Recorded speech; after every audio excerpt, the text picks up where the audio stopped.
হরিবল, বন্দে মাতরম। আমি ঠাকুর শ্রী রঞ্জন চক্রবর্তী জানাইতেছি সবকালের অবগতির জন্য সময় নাইলে সময় হয় না। নিজেও পৌরোহিত্য কর্ম করিয়াইছে তো বছর, ওখানে যেন না গেলে না হয়, ওখানে যাইতাম। হ্যাঁ, শরীরের অবস্থা বেশ সুবিধার নাই।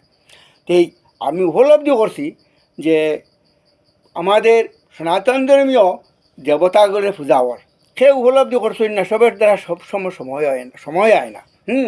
এখন সময় হয়েছে যে আমি গতবার থেকে আরম্ভ করছি যে আমরা মাটি দিয়া যেন খড় বাঁশ ইত্যাদি যেন খাট দিয়া যেন দেবতা হল বানাই ছোটো বড়, হ্যাঁ, এই মূর্তিগুলা পিছন দিক থাকে এইভাবে এইভাবে একেবারে সুদা উদাম। হ্যাঁ, এখানে খাবার ইবাদত খাবার তোর কিচ্ছু নাই, এতে দেখতে অসুবিধা হয় না?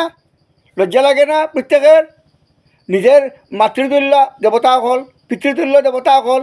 হ্যাঁ, মা বাবা যদি এইভাবে আজ বৃদ্ধ অবস্থায় মা বাবা একরকম একসময় এক কাপড়ে তখন উলঙ্গ থাকতে পারেন, হ্যাঁ, তথাপিও লজ্জা লাগে। তো এই গতিকেই আমি এটা উপলব্ধি করিয়া জায়গায় জায়গায় জানাই দিছি যে এবারও আমি একটু আমিও জানিছি আমি যেন দুর্গা পূজা কর্ম এখানেও যাতে আগে থেকে জানাইলাম যাতে পিছন দিক বস্ত্রের দ্বারা আচ্ছাদন থাকে। কম দামও দিল না এখানে তো আর লজ্জা লজ্জা লাগতো নাই। হ্যাঁ, তাই বলিয়া আমি একটা সে পোস্টার বানাইছি, থানার ওসি মহোদয়ের সিল স্বাক্ষর আছে।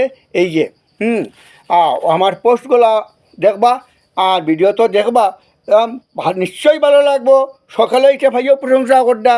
হ্যাঁ, তো থেকে এগুলা প্রত্যেকে পরিবর্তন করৌকা, এতে আশা করি শিল্পীগুলো খারাপ হইতো নাই, পুরোহিত পণ্ডিত যজমান প্রত্যেকের এই সুবিধা হইব, যাতে একটুকরা খাপড় বা কাগজ দিয়া এইভাবে আচ্ছাদন করে দিলেওকা। আচ্ছা, বিষয়টা হইল আমি ফরিয়া শোনাই।